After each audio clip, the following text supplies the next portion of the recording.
came to this country as a refugee. This nation gave you everything: safety, opportunity, a seat in Congress, and you've spent your career repaying it by defrauding it." Ilhan Omar's mouth fell open. No words came out. This was the woman who had called America racist on the House floor, who had dismissed 9/11 as "some people did something," who had built a career on attacking the very country that saved her. Silent. Ted Cruz didn't even blink. He possessed the calm of a Harvard-trained prosecutor who had spent months meticulously building this case. Just 2 hours earlier, she had walked in ready to play the part of the victim. She had no idea she was walking into a trial. If you believe in accountability, you have come to the right place. Subscribe now. The Senate hearing room was standing room only. Cameras were everywhere. Ilhan Omar entered with her squad allies trailing behind her: AOC, Tlaib, and Presley. It was a calculated show of solidarity. She took her seat, adjusted her hijab, and lifted her chin. Another Republican witch hunt, she thought. She believed they had been trying to take her down since the moment she got here. It never works. She had survived every single attack, turning every accusation into more proof of their supposed Islamophobia. Ted Cruz sat across from her, his reading glasses on, a stack of documents placed neatly in front of him. Omar almost smiled. Ted Cruz. Mr. Cancun. This was going to be easy. She couldn't see what was inside those documents. FEC filings that went back years, immigration records, tax returns that simply didn't add up, 5 years of research, all of it documented and organized. The chairman called the hearing to order. Ted removed his glasses and looked directly at her. "Congresswoman Omar, you're here today to answer questions about your campaign finances? I want to be crystal clear about something before we begin." He held up a document. "I have your FEC filings, your tax records, your immigration timeline. Everything is documented." Omar's smirk flickered. "So, let's skip the part where you accuse me of Islamophobia and go straight to the numbers." Her squad members exchanged glances. This wasn't going to be like the other hearings.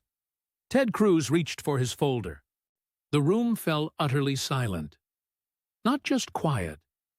It was the kind of silence that presses against your ears. The kind where you can hear the soft hum of the ventilation system, the almost imperceptible buzz of the camera equipment, and the breathing of 200 people who had all stopped moving at once. His hands moved with deliberate precision. These were the hands of a man who had argued before the Supreme Court 9 times, who had won national debate championships, who had spent his entire career building towards moments exactly like this one. He extracted a stack of documents, thick, official FEC filings, their weight visible as he set them on the table. The thud echoed through the chamber. Omar's eyes tracked the documents. For just a fraction of a second, a tiny fraction, the cameras caught something new flicker across her face. Not fear, not yet. But it was the first distant recognition that this time might be different. "Let's start with the money, to Congresswoman." Ted's voice was calm and unhurried, the voice of a man who had all day and intended to use every minute of it. "Your campaign's relationship with the E Street Group." He picked up the first document, holding it at an angle so the cameras could see the official FEC letterhead. The E Street Group, a political consulting firm, founded in 2018. He paused. He let the silence build. Founded by Tim Minot. Another pause. Who is now your husband. In the gallery, someone shifted. The sound of fabric against a wooden seat was loud in the stillness. Omar's expression remained composed. It was the mask she had perfected over years of controversy, the slight tilt of the chin, The almost bored look that said, "I've heard this all before. You're wasting everyone's time." But beneath the table, hidden from the cameras, hidden from the gallery, hidden from everyone except the lawyer sitting beside her, her right hand had begun to grip her thigh. She didn't even realize she was doing it. Ted began reading from the filing, his voice flat, clinical, the voice of a forensic accountant presenting evidence. Between 2019 and 2022, your campaign paid the E Street Group $2,800,000. He looked up, meeting her eyes. $2.8 million. He set the document down. Let me put that number in perspective for everyone watching at home. The median household income in Minnesota's 5th District, the district you represent, is $42,000 per year. Your campaign paid your husband's company 66 times what your average constituent earns in an entire year. He let that sink in. In the gallery, a woman in the third row brought her hand to her mouth. A man near the aisle shook his head slowly. $2.8 million. To your husband. Omar tilted her head, the practiced gesture of dismissal. Campaign consulting is a standard expense, says Senator. Every campaign in America, every campaign, pays consultants. Ted's voice cut right through hers. It wasn't loud, not aggressive, just final. The verbal equivalent of a door slamming shut. Not every campaign pays their spouse almost $3 million. He pulled out comparison data, a chart, numbers, the kind of visual that would play on cable news for weeks. The average congressional campaign, he explained, spends approximately $100,000 on consulting. $100,000 is the industry standard. It's well documented. He held the chart up. You spent $2.8 million on your husband's company. He did the math slowly, deliberately, making sure everyone could follow. That's 28 times the average. 28 times what normal campaigns spend. Paid to your husband. He set the chart down. Why? The word just hung in the air. Omar's lawyer leaned over and whispered something. She shook her head slightly. It was a tiny movement, and the movement of someone who still believed she could handle this. The East Street Group provides comprehensive campaign services, she said, her voice smooth and practiced. Media consulting, digital strategy, travel coordination. Her explanation that these are complex operations was cut short by his demanding question. What services specifically justify 28 times the industry average? Ted's question cut through her explanation like a scalpel. What, exactly, and did your husband's company do that was worth $2.8 million? I'd like specifics. Line items. Deliverables. Silence. Omar's mouth opened, then closed. Then it opened again. The FEC filings detail, she began. The FEC filings show payments, he shot back. They don't show what those payments were for. So, I'm asking you, under oath. What did $2.8 million buy? In the control room, the C-SPAN director leaned forward. Camera 2. Close up on Omar, he said. Hold it. The camera tightened. Every viewer at home could now see what the gallery couldn't. The thin sheen of moisture that had appeared on Omar's forehead, and the slight tremor at the corner of her left eye. I don't have the specific invoices in front of, she started, but he cut her off with a flat, I do. Ted picked up another stack, setting it down with another thud. Your campaign's travel expenses, he announced. Hundreds of thousands of dollars, paid to your husband's firm for campaign travel. He read from the invoices slowly, each destination landing like a separate accusation. Miami, March 2020, $8,000. He flipped a page.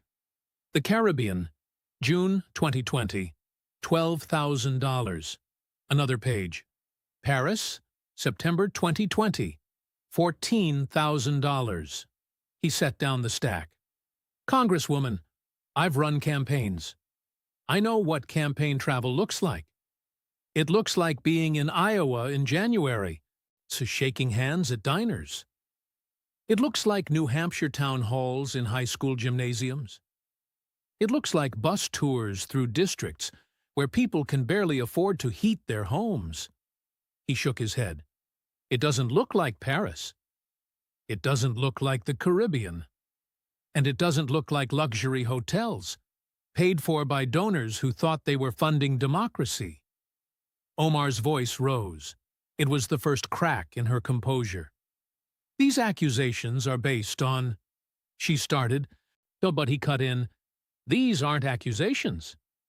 Ted held up the documents, the FEC seal clearly visible. These are your own filings, your own numbers, documents you submitted to the federal government. I'm not making accusations. I'm reading what you reported. He set them down. But it gets more interesting. His voice dropped, the tone shifting from prosecutor to storyteller, drawing the audience in. So you began paying the East Street Group in 2019. You married Tim Manette in 2021. He paused.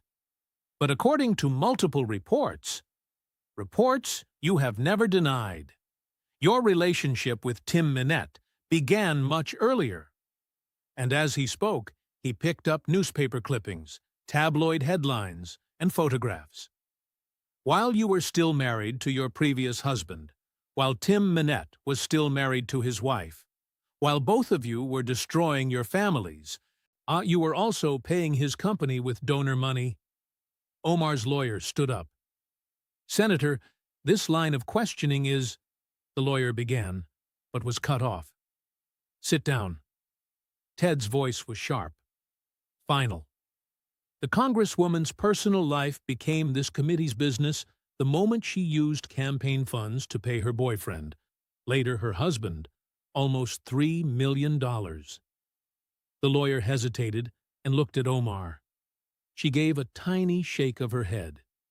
He sat. Ted turned back to Omar. Oh, let me explain what this looks like to a federal prosecutor. And I used to work with federal prosecutors. I know how they think. He leaned forward slightly. A married congresswoman begins an affair with a married consultant.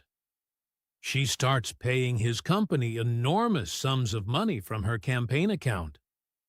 He divorces his wife, who, by the way, has publicly stated she was blindsided by the affair. She divorces her husband. They get married. He shook his head slowly. Son, that's not campaign consulting, Congresswoman. That's using donor money to fund an affair. That's paying your lover with contributions from people who thought they were supporting democracy. He paused. There's a legal term for that. The room held its breath. Fraud. The word landed like a bomb in the gallery. There were gasps and murmurs. The chairman's gavel tapped once for order.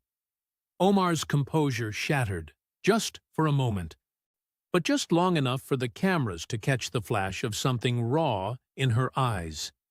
It was fear, anger, the look of someone who had just realized the ground beneath her feet wasn't as solid as she thought. I don't have to sit here and be subjected to you saying, actually, you do. Ted's voice was calm, almost gentle, even. It was the kind of gentleness that comes from someone who knows they're holding all the cards. Joan, you're under oath. You are before this committee because of a lawful subpoena, and refusing to answer questions is not an option. He neatly straightened his papers. Besides, Congresswoman, I'm just getting started. He reached for the next stack of documents, noting that the consulting payments were just about money. What we're going to discuss next is about something much more fundamental. He held up a photograph, a yearbook photo. Two teenagers were smiling at the camera. See, it's about how you got to this country in the first place.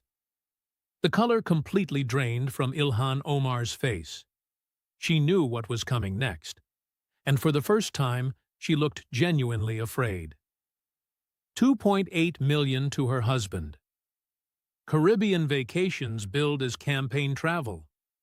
Like this video if you're tired of politicians treating donor money like personal ATMs.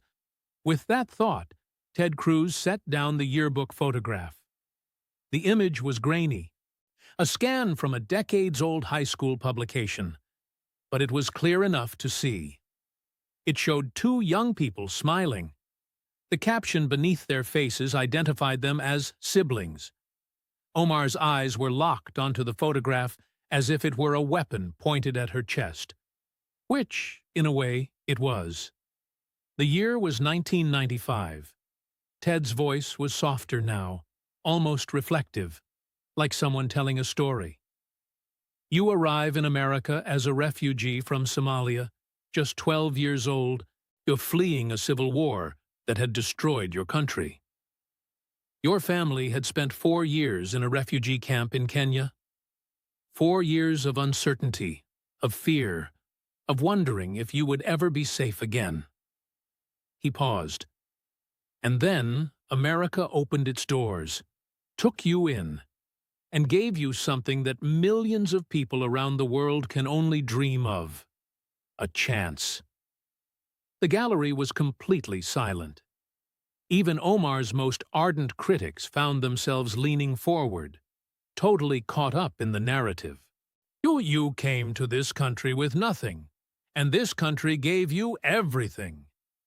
Safety when you had none, and education when you had no future, and opportunity when your homeland offered only death. Ted picked up the photograph again. And then, in 2009, you married this man. He held up the image. Ahmed Nur Saeed Elmi, a British citizen who attended North Dakota State University briefly before returning to the United Kingdom. He sat the photograph down and picked up a document. Oh, but before you married him, Congresswoman, you knew him by another relationship. He held up the yearbook page. Edison High School, Minneapolis. This is you. And this is Ahmed Elmi, listed in the school records as brother and sister. The words dropped into the silence like stones into still water. Siblings. Ted let the word just hang there. That's what the official records show. That's what your high school documented. Brother and sister. Omar's voice cut in. It was sharp. It was desperate. He is not my brother. She tried to say, this conspiracy theory has been debunked multiple times, but he cut her off with, then explain the school records. Ted's voice was calm, patient. It was the patience of a predator who knows his prey has nowhere to run. School records don't just create themselves. Congresswoman, someone provided that information. Someone told Edison High School that you and Ahmed Elmi were siblings. Was it your family? Was it you? He picked up another document and began to explain. In 2009, Ahmed Elmi, a British citizen living in London, suddenly appears in Minneapolis, marries you, and then almost immediately returns to London. He looked right at her. Why would someone fly across an ocean, marry their sister, and then immediately leave? Omar's lawyer stood up again. This is outrageous. The Congresswoman has addressed these baseless— Sit down, Ted's voice hardened, or I will have the sergeant-at-arms remove you from this chamber. The Congresswoman is under oath. She can answer for herself. The lawyer looked over at the chairman. The chairman nodded once. He sat down. Ted turned back to Omar. Let me explain for everyone watching why this matters. He held up an immigration document. Marriage fraud is a federal crime. If an American citizen marries a foreign national for the purpose of evading immigration law, for example, to help a sibling obtain residency benefits they wouldn't otherwise qualify for, that's a felony. He set the document down, adding it's punishable by up to 5 years in federal prison. And in cases involving immigration fraud, it can lead to the deportation of the naturalized citizen who committed the fraud. He let that sink in. In the gallery, the other squad members exchanged glances. OC's face had gone pale. Tlaib was whispering urgently to Presley. "So, let me ask you directly, Congresswoman. Under oath, is Ahmed Nur Said Elmi your biological brother?" Silence. Omar's hands were now visibly trembling. The camera caught every single shake. "He is not my brother." Her voice was tight and controlled, but something in it had just cracked. "Then why do the school records list you as siblings?" There was confusion when my family arrived. The documentation was confusing.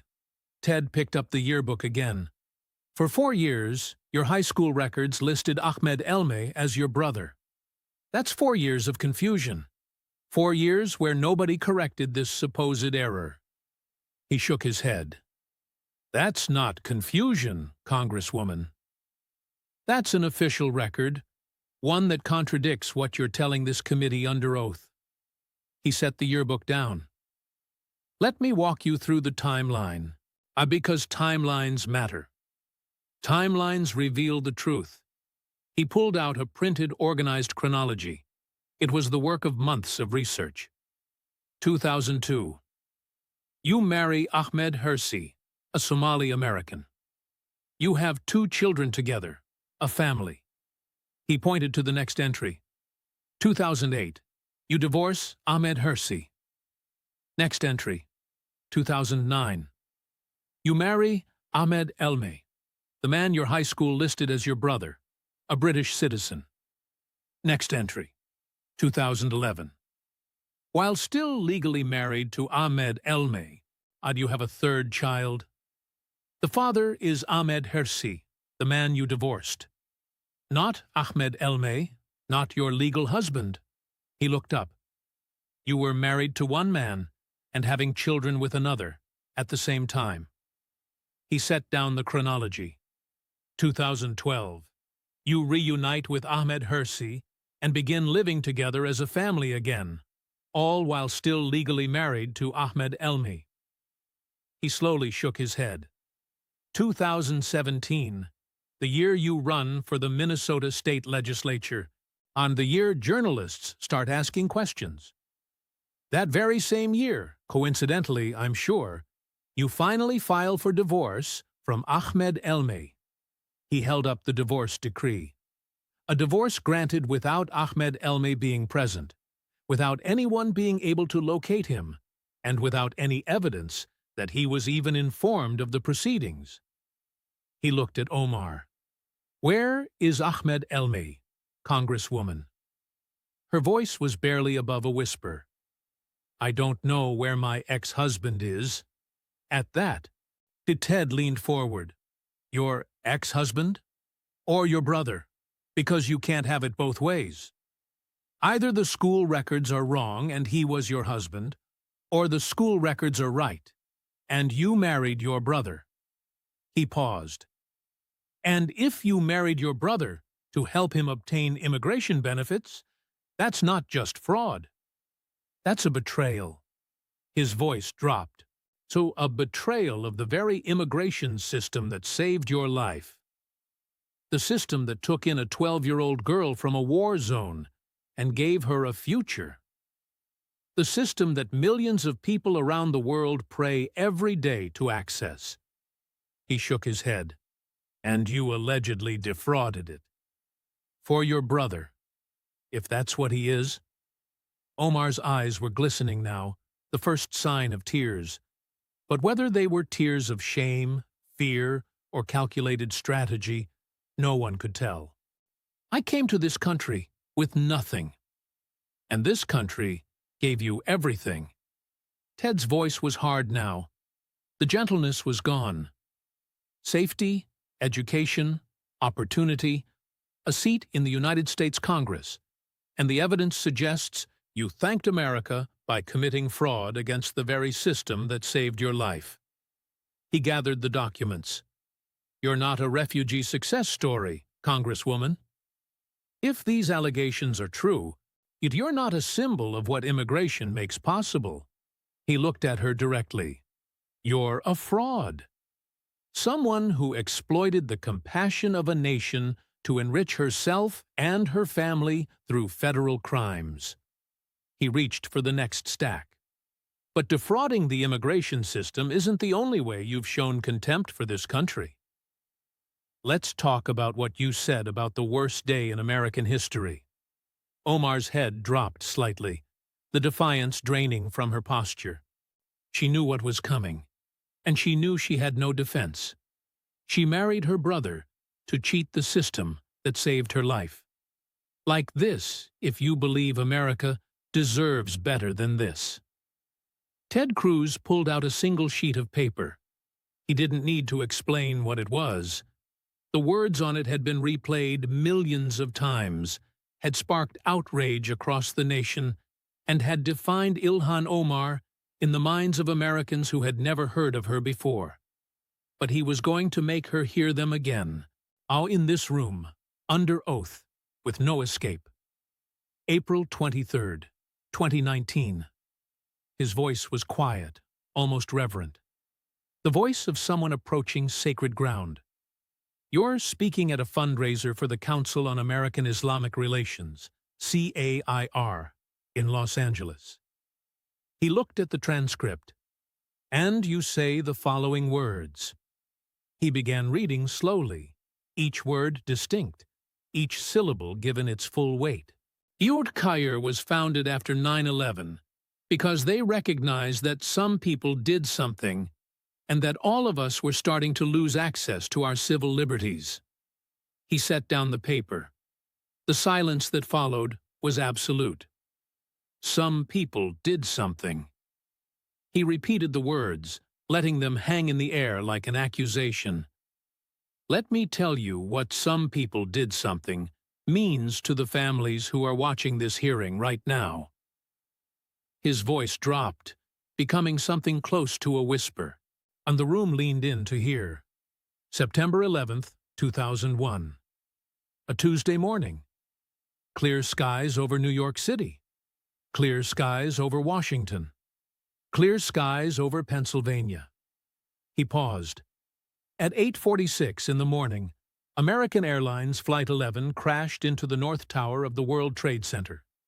46 minutes later, United Airlines Flight 175 struck the South Tower.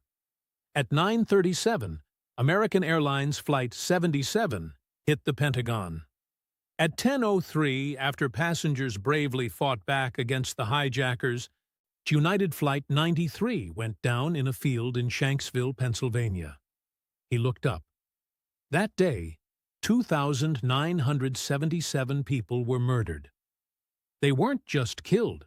They were murdered, deliberately, by terrorists who wanted to bring America to its knees. His voice cracked just a little, enough to show this wasn't just rhetoric. This was real. Fathers who kissed their kids goodbye that morning, never to come home again. Mothers who called their families from inside burning buildings to say, "I love you," one last time. Firefighters who charged up the stairs of buildings they knew could collapse, all because there were people to save. First responders who breathed in toxic air that would kill them years later, simply because they refused to leave until everyone was accounted for. He paused. And you?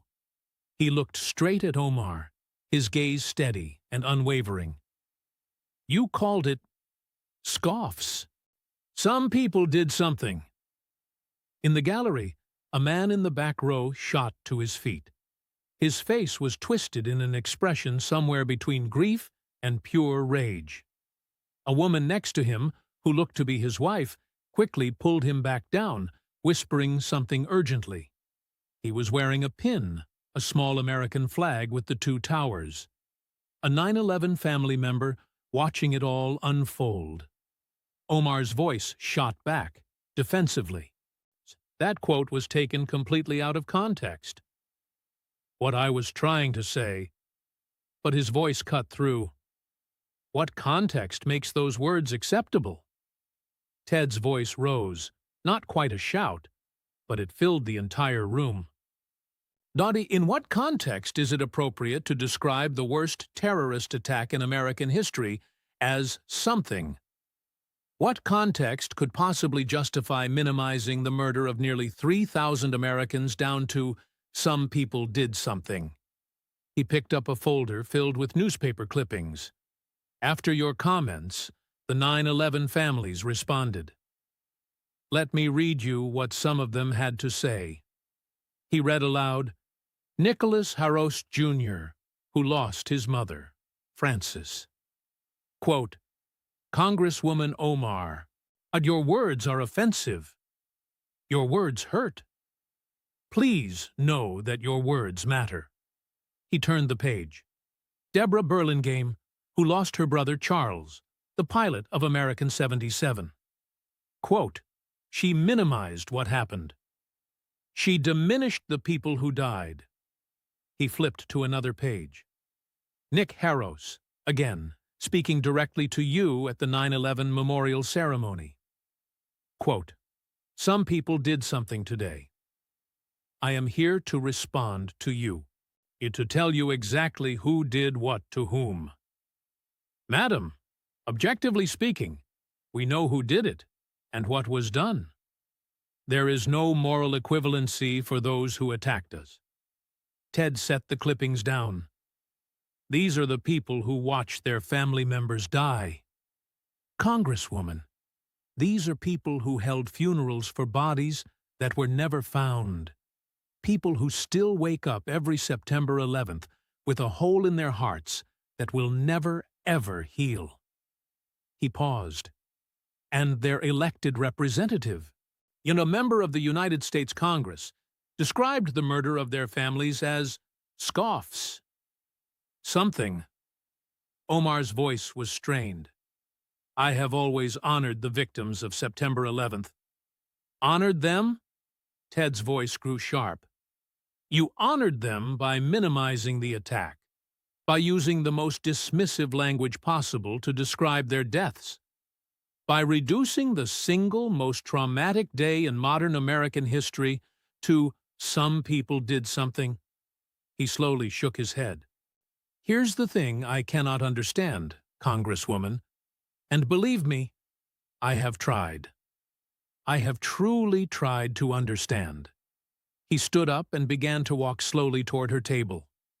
You came to America as a refugee.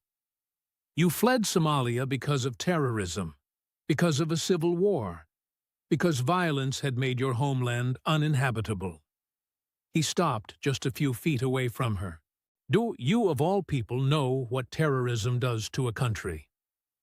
You've seen it firsthand. You've lived it. You were a child in a refugee camp because of it. He looked down at her. And yet, when Americans experienced terrorism, when nearly 3,000 innocent people were murdered on our own soil, your response was, some people did something. His voice dropped. See, is American suffering less important than other suffering?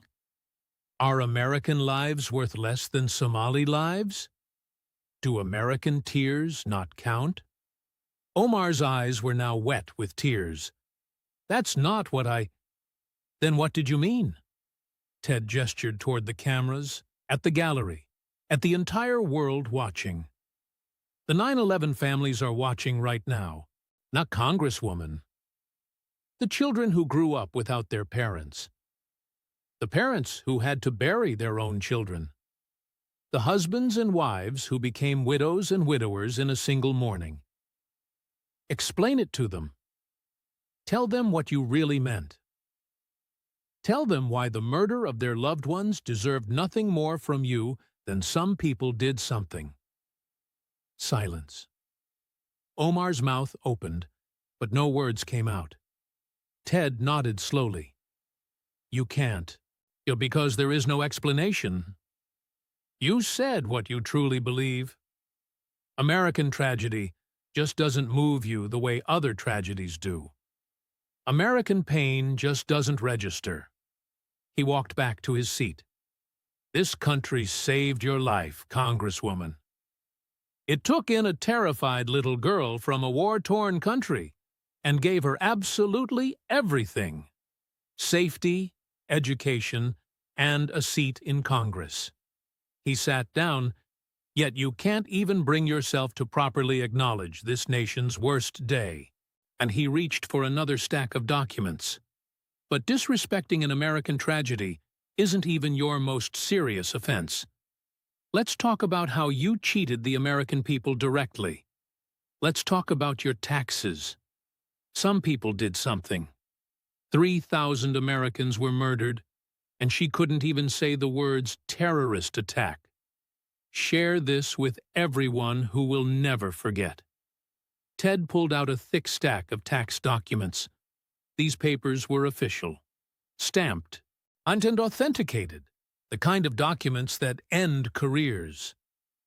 Let's talk about your federal tax returns, Congresswoman. Specifically, for the years 2014 and 2015. Omar's lawyer immediately rose to his feet. Tax returns are confidential. These documents were obtained through proper legal channels as part of this investigation. Ted's voice was calm. Final. The committee has jurisdiction. This has been litigated and decided. Sit down. The lawyer glanced at the chairman, and the chairman nodded. He sat down.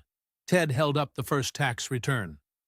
2014, your federal tax return, filed with the Internal Revenue Service under penalty of perjury. He read from the document. Filing status: married. Filing jointly. He looked up. Spouse: Ahmed Hirsi. He set that document down and picked up another. The problem, Congresswoman, is that in 2014, you weren't actually married to Ahmed Hirsi. He held up a marriage certificate. In 2014, you were still legally married to Ahmed Noor Saeed Elmi, the British citizen, the man your own high school listed as your brother. You didn't divorce him until 2017. He set the certificate down. So, let me be crystal clear about what happened here. You signed a federal document under penalty of perjury, claiming to be married to Ahmed Hirsi. You filed your taxes jointly with him, and you claimed all the tax benefits that come with being married filing jointly. He paused, and this was all while you were legally married to someone else. The silence in the room was deafening. That's not a clerical error, Congresswoman. That is not a paperwork mix-up. That's fraud. He then pulled out the relevant statute and read from it. 26 U.S. Code, Section 7201. Any person who willfully attempts in any manner to evade or defeat any tax imposed by this title or the payment thereof shall, in addition to other penalties provided by law, be guilty of a felony and, upon conviction thereof, shall be fined not more than $100,000 or imprisoned not more than 5 years, or both. He set the statute down. Filing a false tax return is a federal crime. You signed your name to it. You certified that the information was true, and you claimed to be married to a man who was not your legal husband. Then, he held up the second return. And you did it again in 2015. Another false return. Another false claim of marriage. And another federal crime. He set both returns down on the table. 2 separate years. 2 separate false filings. And 2 separate felonies. Omar's voice was tight and controlled, but you could hear something in it had just broken. The IRS reviewed this matter. They assessed penalties, which I have paid. The matter is, the IRS assessed civil penalties, Ted. Ted cut her off. Which you paid. That's true. But let me explain to you what that means, and what it doesn't. He leaned forward. Paying a penalty doesn't erase the underlying crime. It simply means the IRS chose not to pursue criminal charges. It doesn't mean you didn't commit the fraud. It just means they decided not to prosecute you. He shook his head slowly. Now, let me explain how this works for normal Americans. For your constituents, for the regular people watching this at home. His voice hardened. If a regular citizen files a false tax return, claiming to be married to someone they aren't, to get benefits they're not entitled to, what do you think happens to them? He answered his own question. They face criminal charges. They go to prison. Their lives are utterly destroyed. Their families are torn apart. And their futures are ruined. He pointed a finger at Omar. But for a congresswoman, and you just pay a fine and keep your seat. You commit the very same crime that would destroy an ordinary American's life, and you just walk away. You still get to vote on our laws. You still collect your taxpayer-funded salary. And you still get to lecture your constituents about justice. He leaned back in his chair. You've spent your entire career, Congresswoman, talking about justice and equality, about how the system treats people differently based on who they are, and about how some people get advantages that others don't. He paused. And here you are, proving your own point. The system does treat people differently. It just treated you better. You committed fraud that would send one of your own constituents to prison, and yet you're still sitting right here in Congress. He just shook his head.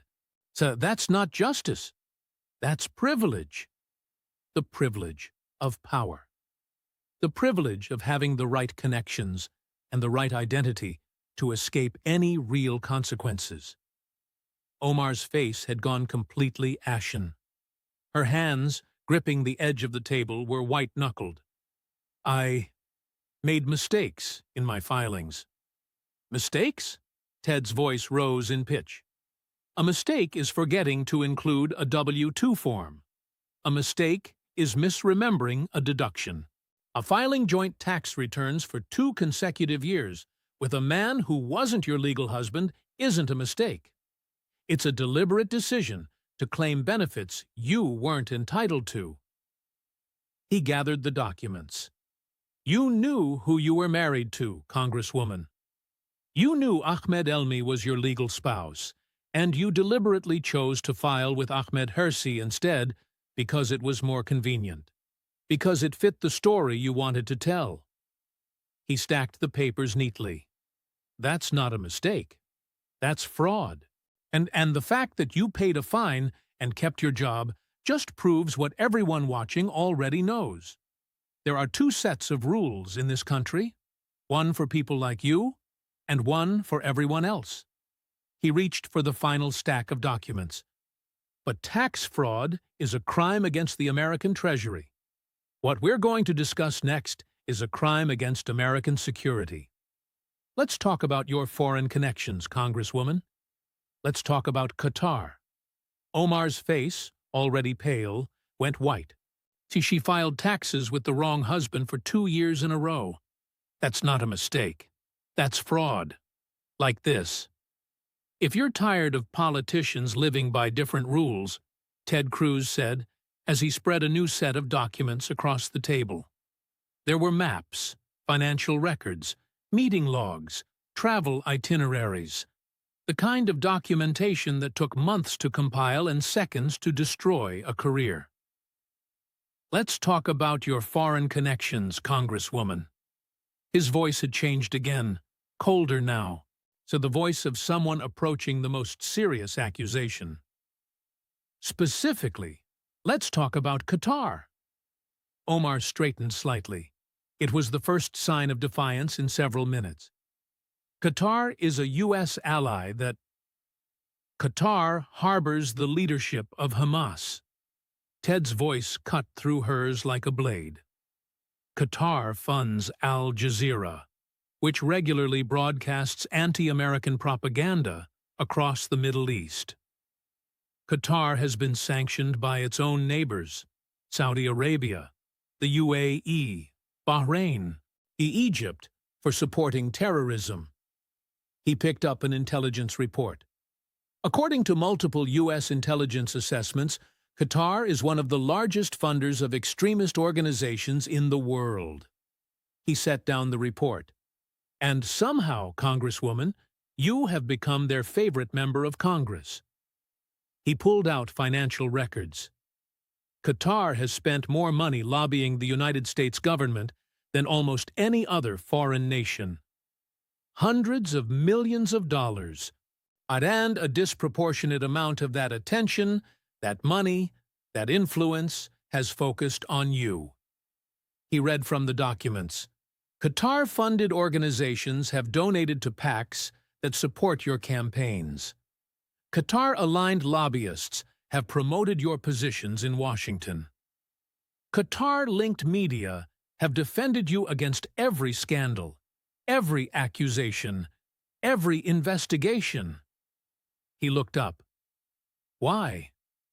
The question hung in the air.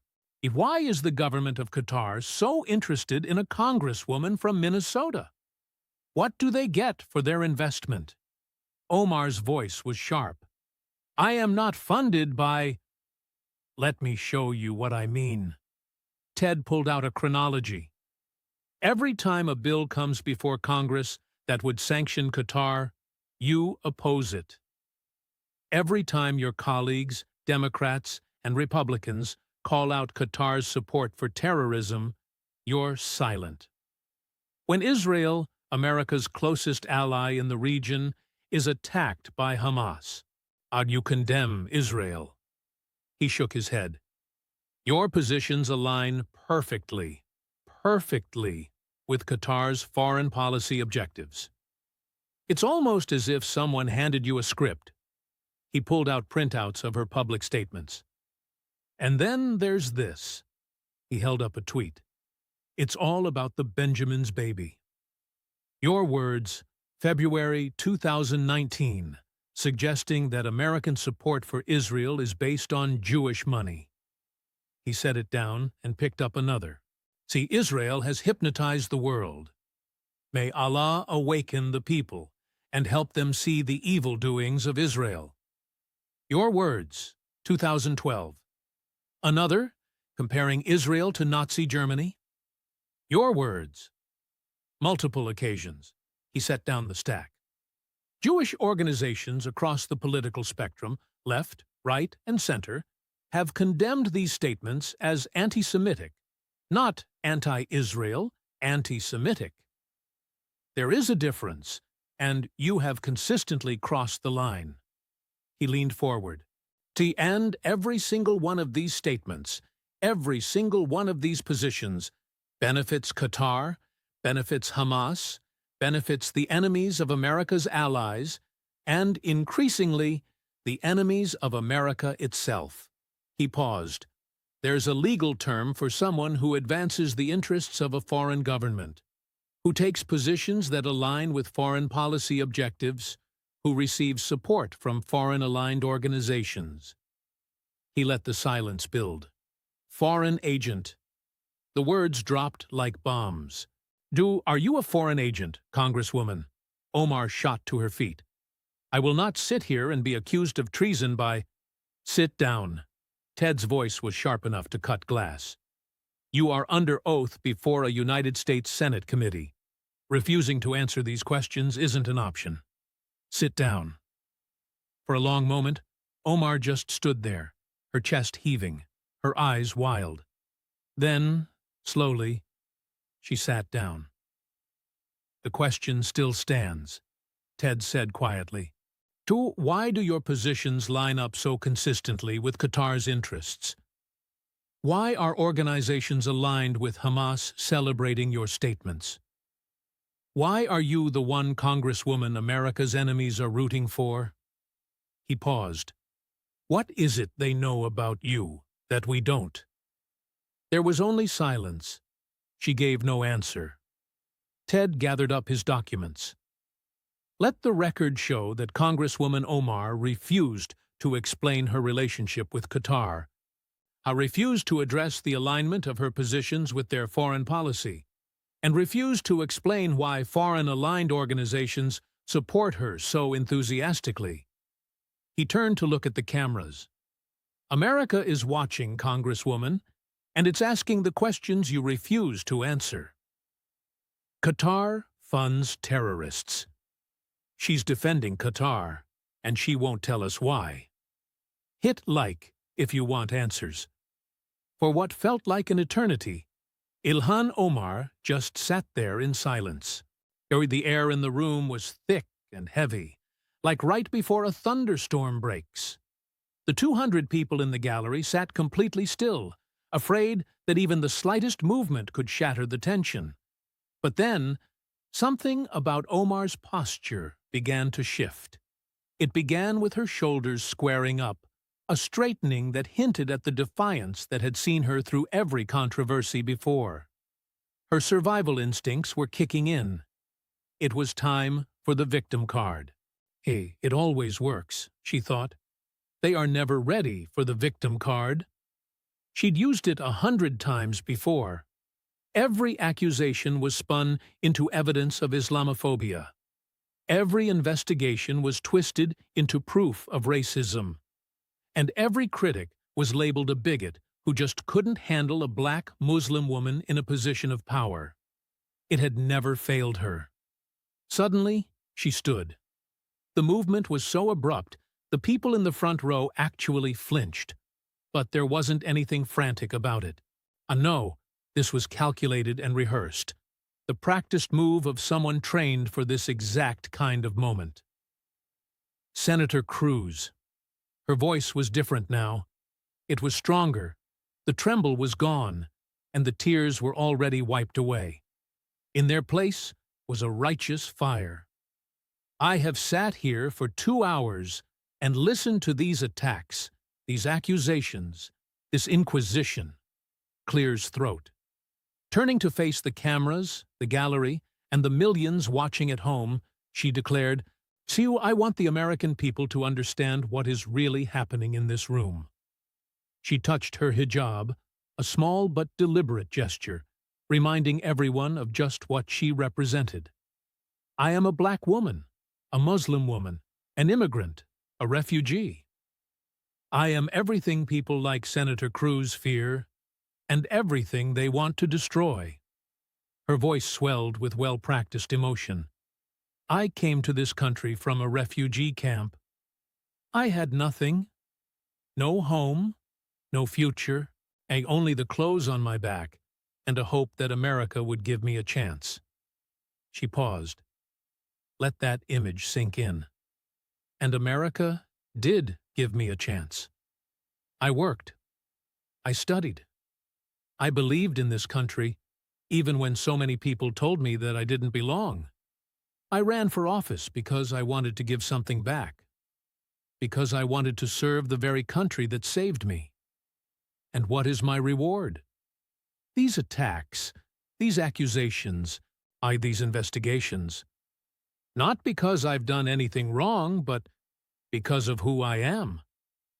Because I'm a Muslim who dares to speak. Because I'm a black woman who dares to have power. Because I'm an immigrant who dares to challenge the establishment. Her eyes started to fill with tears. They were calculated tears, the kind of tears she had learned to summon on command. This is what they do to people who look like me. This is the message they want to send to every refugee, every immigrant, every Muslim in America. You don't belong here. You will never be accepted. No matter what you achieve, no matter how hard you work, we will find a way to tear you down. She was building to her crescendo now. This was the moment the victim transforms into the hero. Yes, but I will not be silenced. I will not be intimidated. I have faced worse than Ted Cruz. I have faced war. I have faced poverty. I have faced a kind of hatred that he cannot even begin to imagine. She looked straight into the cameras. And I am still standing. I will always be standing. Because that is what survivors do. That is what refugees do. That is what America, the real America, makes possible. She sat back down, breathing hard, her performance complete. In the gallery, someone started to clap. Then another person, and then a small wave of applause broke out from her supporters, only to be quickly shut down by the chairman's gavel. A OC was nodding her head vigorously. Ms. Clay was wiping tears from her eyes. The squad was on her side. The resistance was on her side. She had successfully turned the narrative. It worked, she thought to herself. It always works. She looked over at Ted Cruz. He was just writing something down on his notepad, calm and unhurried, as if he hadn't heard a single word she'd just said. Omar felt a flicker of uncertainty. Why isn't he reacting? Senator Cruz, she said, her voice now sharp and challenging. She had nothing to say. Perhaps you realize how this looks, attacking a refugee, a Muslim woman, on camera. Ted looked up, and Omar saw something in his eyes that made her blood run cold. He was smiling. Not a cruel smile, not a mocking one. See, it was the satisfied smile of a chess player who'd just watched his opponent make the exact move he was hoping for. Are you finished, Congresswoman? I believe I've made my point. Ted nodded slowly. Good. He set down his pen. Because I've been waiting for that speech. The look of triumph drained from Omar's face. I was counting on it, actually. It's what you always do. And now, everyone watching knows exactly who you are. She thought the victim card would save her. It always had before. But Ted Cruz had been waiting for it. What happens next changes everything. Ted Cruz stood up. His movement was slow, deliberate. The kind of movement from a predator who has finally cornered his prey and sees no need to rush. Let me explain what just happened, Congresswoman, for everyone watching at home. He walked toward her table, each step measured, each footfall echoing in the now silent chamber. I presented documented evidence of campaign finance fraud. $2.8 million funneled to your husband's company. He stopped. Your response? Islamophobia. He took another step. I presented documented evidence of potential immigration fraud. School records listing Ahmed Elmeh as your brother. Another step. Your response? Racism. Another step.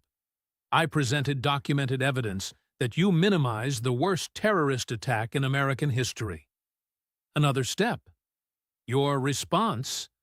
They're attacking me because I'm a Muslim. Another step. I presented documented evidence of tax fraud. Filing jointly with the wrong spouse for 2 consecutive years. Another step. Your response? This is what they do to people who look like me. And another step. I presented documented evidence of foreign influence, positions that align perfectly with Qatar and Hamas. He stopped directly in front of her table. Your response?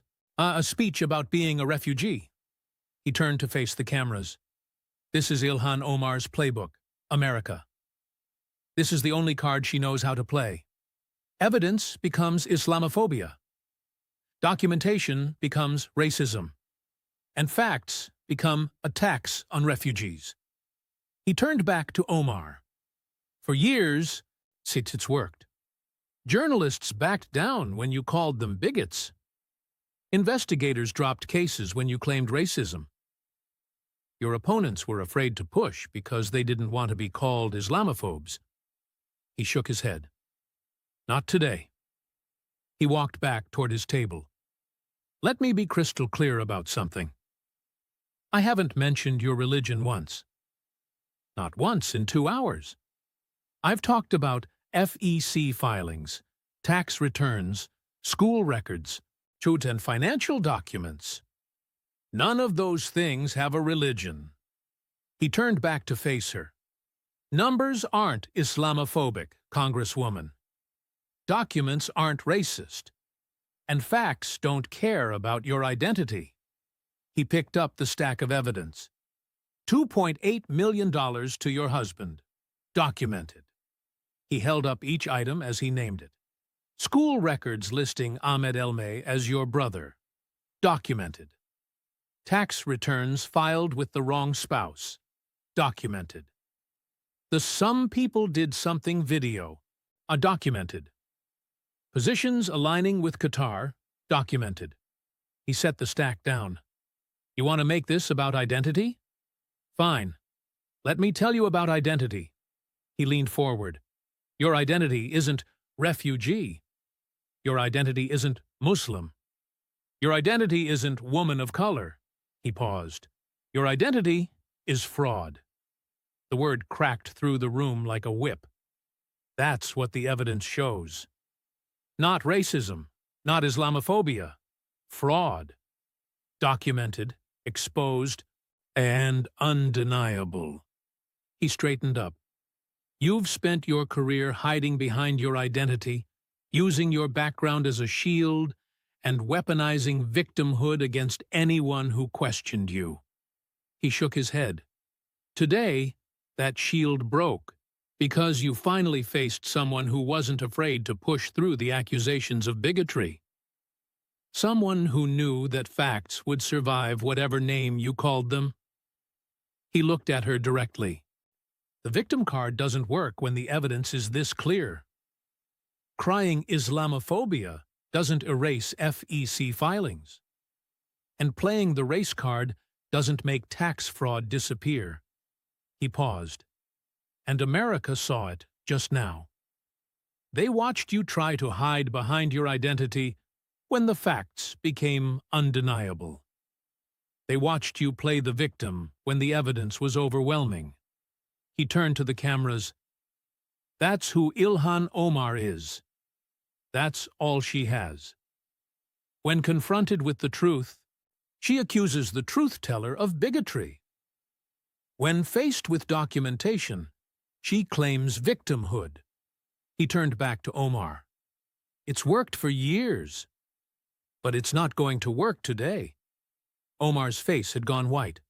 Her mouth was open, but no words came out. For the first time in her political career, the victim card had failed, and she had nothing left. She tried to play the victim. He was waiting for it. He exposed her entire playbook on live television just like this. If you're tired of identity politics being used to hide crimes. The first movement came from the gallery. A OC stood up. Omar saw it happen. She watched as her most famous ally, her closest friend in Congress, her partner in the squad, rose from her seat. For just a moment, their eyes met. Then AOC looked away, gathered her things, and started moving toward the exit. Alexandria. Omar's voice was sharp, desperate. AOC didn't turn around. She didn't slow down. And she just pushed through the door and disappeared. In the silence, the sound of the closing door was deafening. Then Rashida Tlaib stood up. It was the same movement, the same refusal to make eye contact, the same walk toward the exit. And just like that, Rashida was gone. Next, it was Ayanna Pressley rising, walking, and then leaving. One by one, the members of the squad, who had entered with so much solidarity, unity, and sisterhood, abandoned the very woman they had sworn to stand beside. That the gallery was emptying out. Her support base was crumbling. The coalition was dissolving in real time. Ted just watched. "Your colleagues are leaving, Congresswoman." His voice was quiet, almost gentle. It was the kind of gentleness from someone who understood just how devastating this moment truly was. "The squad, the women who came to Congress with you, who built their brand right alongside yours, who stood by you through every single scandal, every accusation, every controversy." He gestured toward the emptying gallery. "Look at them run!" Omar didn't respond. She couldn't. She was just watching them go. The very women she had called sisters, the allies she had trusted completely, were now abandoning her on live television in front of the entire world. Her chief of staff approached the witness table, leaned down, and whispered urgently, "Do we need to conclude your testimony now? Leadership is calling." "They're not asking." Omar simply waved her away, but the message was crystal clear. Her own party wanted her gone. They wanted this to be over.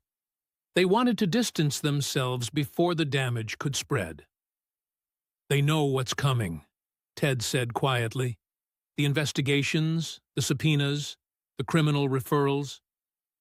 They don't want their names attached to yours when the indictments finally come down." He shook his head. "So the squad was supposed to change Washington. 4 women of color who were going to speak truth to power. That was the brand. That was the promise." He paused. "But you didn't speak the truth. You hid behind your identity while committing fraud. You played the victim while victimizing the very country that saved you. And now, the truth is speaking back." He gestured to the empty seats where the squad had just been. "See, they're running while they can still claim they didn't know. While they can still distance themselves. While they can still save their own careers." He looked directly at Omar. "You're alone now, Congresswoman. Completely alone. The people who swore to stand beside you forever have just decided that forever ended today." Omar's eyes were wet again, but these weren't calculated tears. These were real, and they were the tears of someone watching everything they had built collapse all around them. This is a political. It's not political. It's documented." Ted's voice was calm, final. "Every single accusation I've made is backed by evidence. Every charge is on the record. This isn't about politics. It's about facts. And the facts are devastating." He paused. "So your allies didn't run because of politics. They ran because they saw the evidence. And they know there's simply no defense. Even the squad abandoned her. The women she called sisters walked out on her, on live television. Share this if you believe that loyalty built on a foundation of lies just doesn't last." Ted Cruz returned to his seat. The chamber had grown quiet. It was the kind of quiet that comes right before the end. The kind of silence that presses against your ears, on making your own heartbeat audible. Congresswoman Omar. His voice was calm now, almost sad. It was the voice of someone delivering a eulogy. "Let me summarize what we've established here today." He didn't even need the documents anymore. He had them memorized. Campaign finance fraud. $2.8 million funneled to your husband's consulting firm. Luxury travel billed as campaign expenses. Donor money used to fund a lifestyle your own constituents could never afford. He paused. The immigration fraud. Evidence suggesting you married your own brother to help him get citizenship benefits. A fraud against the very system that saved your life as a refugee. Another pause. Disrespect for an American tragedy. Some people did something. The worst terrorist attack in our nation's history, reduced to nothing by a sitting member of Congress. He continued, tax fraud, filing joint returns with a man who wasn't your legal spouse for 2 years in a row. Federal crimes that would absolutely destroy an ordinary American's life. His voice hardened just slightly. And foreign influence. Positions that align perfectly with Qatar, with Hamas, with the enemies of America and its allies. Support from organizations linked to foreign governments. Questions about why that you simply refused to answer. He let that list settle over the room like a shroud. See, this country took you in, Congresswoman, when you were just a child with nothing. A refugee from a war zone. Nowhere else to go. No future. No hope. His voice dropped. America opened its doors. It gave you safety when your own homeland offered only death. It gave you an education when you had no schools to attend. It gave you opportunity when you thought you had no future. And it gave you a seat in the United States Congress, a privilege billions of people across the globe can only dream of. He paused. And you've spent your career defrauding it, disrespecting it, and aligning yourself with foreign interests that wish it harm. He looked straight at her. You're not a refugee success story, Congresswoman. One beat. You're not a symbol of what America makes possible. 2 beats. You're a fraud. The word just hung in the air. A fraud from Minneapolis who used identity politics to cover up her crimes. Someone who wrapped herself in victimhood while victimizing the very country that saved her. Who played the refugee card while cheating the refugee system. He shook his head. The story was supposed to be inspiring. A girl from a war-torn country who became a congresswoman. That was supposed to be your legacy. Proof that America works. Proof that anyone can succeed here. His voice grew hard. But you twisted that story into something else. A cover for fraud. A shield to avoid accountability. A weapon to use against anyone who dared to ask questions. He paused. America gave you everything, Congresswoman. And then the final line, quiet and devastating. And you took everything you could steal. The room absolutely erupted. There were gasps, shouts, and the chairman's gavel banging completely uselessly. Camera flashes went off like lightning. It was complete pandemonium. But Ilhan Omar didn't hear any of it. She just sat there, frozen in her chair. The woman who had built a career on defiance, who had twisted every attack into proof of bigotry, who had used her identity as an unbreakable shield for years, was frozen. Her mouth was open, trying to form words that just wouldn't come out. Her eyes were wide, staring off into nothing. The fraud was exposed, and no amount of identity politics could ever put that mask back on. You're a fraud from Minneapolis. America gave her everything, and she took everything she could steal. Share this with every single American who believes in accountability. The breakdown was absolute. It started with her face.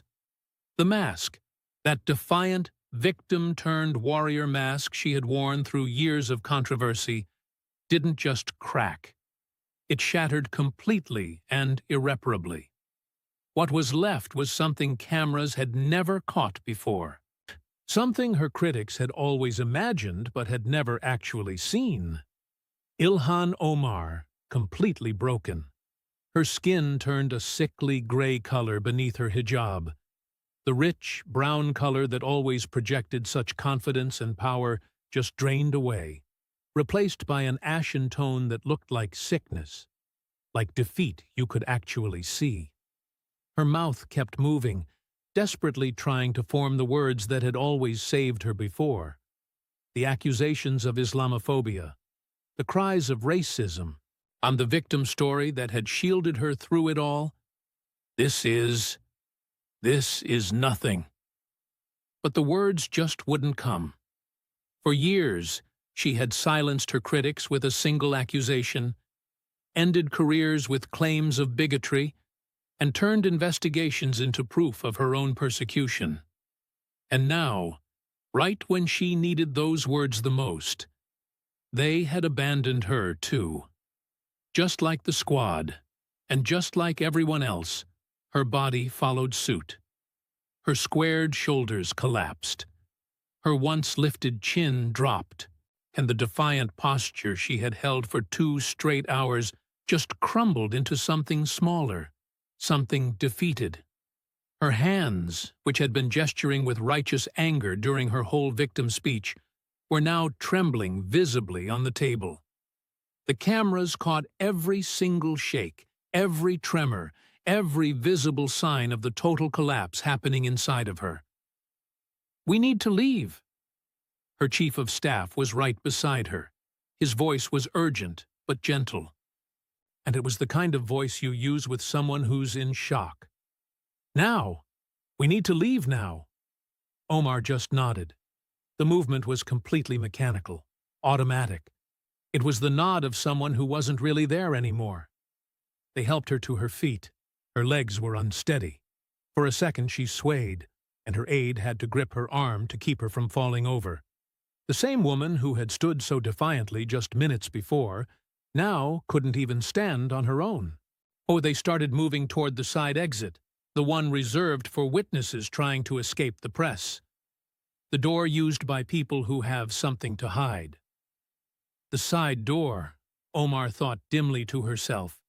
The words just floated through her mind like wreckage from a ship. "I'm leaving through the side door, like a criminal, like someone who's guilty." She stopped right at the door. It was some last piece of defiance, a final refusal to let this be how it ended. She turned back to face Ted Cruz, and he was just organizing his documents, calm and methodical, with the same steady presence he'd had the entire time. He wasn't celebrating. He wasn't gloating. He was just finished. She opened her mouth. One last attempt. "You don't understand what it means to—" But her voice cracked. It actually cracked. The sound was loud in the otherwise quiet room. It was the sound of something breaking. She couldn't finish the sentence. Ted looked up and met her eyes. "I understand exactly what it means, Congresswoman. It means America gave you everything. Safety, opportunity, a seat in Congress, and you took everything you could steal." She had no response. She was a woman whose career was built on words, on powerful speeches, on accusations designed to silence anyone who dared to criticize her. And now she had nothing left. She simply turned away, slipped through a side door, and was gone. The back room was a scene of chaos, all wrapped in a tense silence. Phones were buzzing non-stop, while aides whispered with a sense of urgency. The gears of political survival were spinning furiously, but they just couldn't find any grip. Ilhan Omar was just sitting in a chair against the wall, staring blankly into space. "The caucus is calling," her chief of staff said in a gentle voice. "They want to talk about the next steps. Leadership is asking for a statement. There are requests for— he had everything." Her words sounded hollow, like empty shells. "Was what?" "Cruz. He had everything. Every single document, every filing, every timeline. He had it all." She just stared down at her hands. "I've beaten every single one of them. Every attack, every investigation. Every time they came after me, I just called them racists, and they backed down. I'd call them Islamophobes, and they would actually apologize. I played the victim card, and everyone would rally around to protect me." She closed her eyes. "But he didn't back down. He just kept on reading the documents. And when I gave my victim speech, the one that always works, he just smiled. He smiled because he was waiting for it.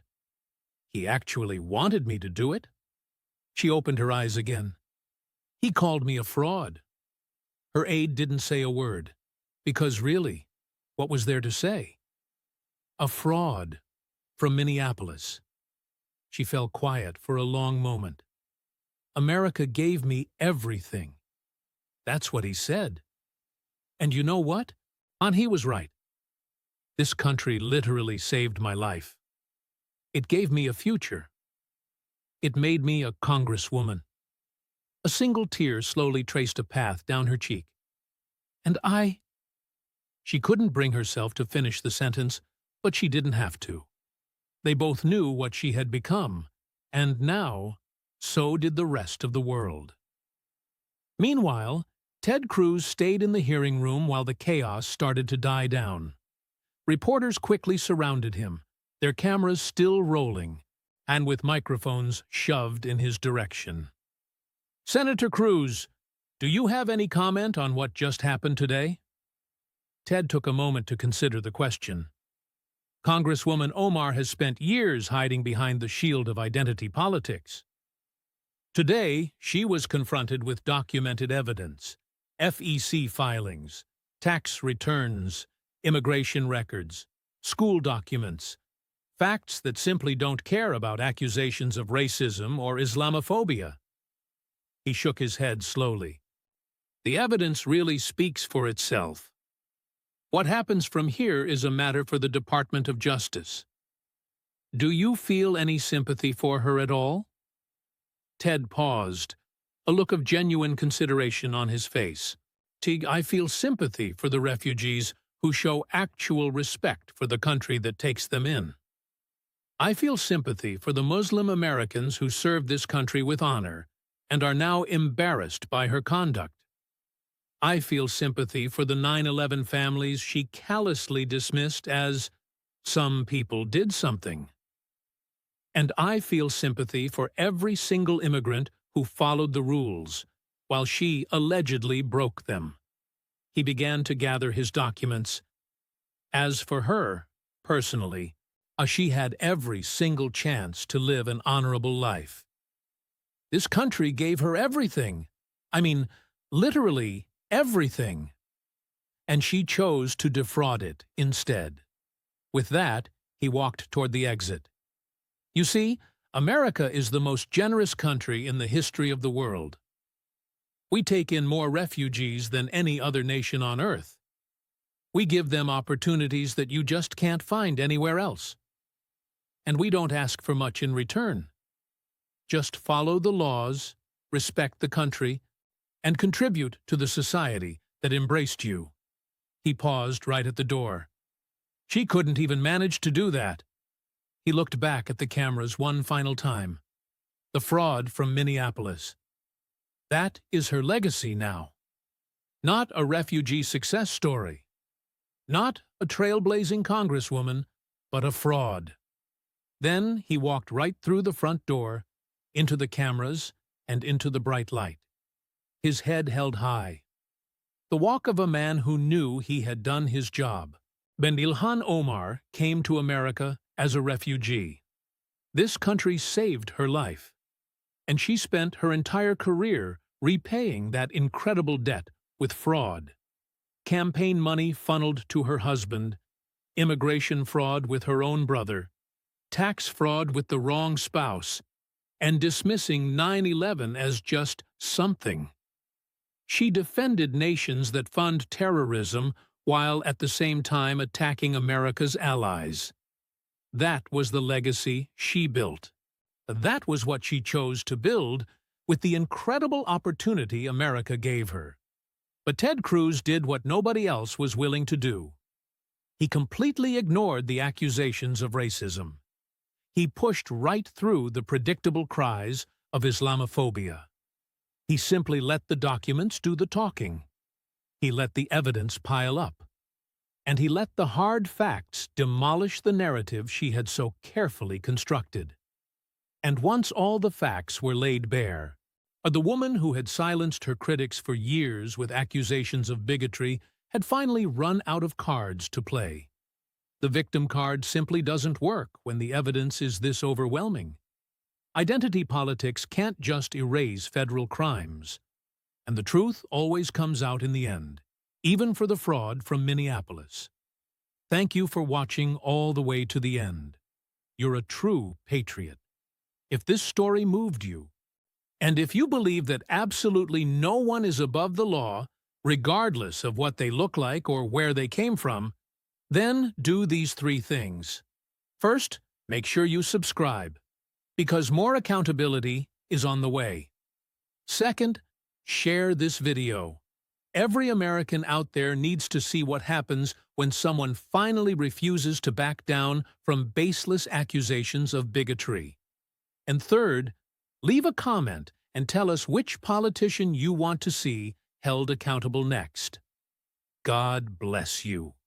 And God bless America. Please provide the text you would like me to rewrite. I will follow all the rules you've outlined to create a natural, voice-over-ready script in American English.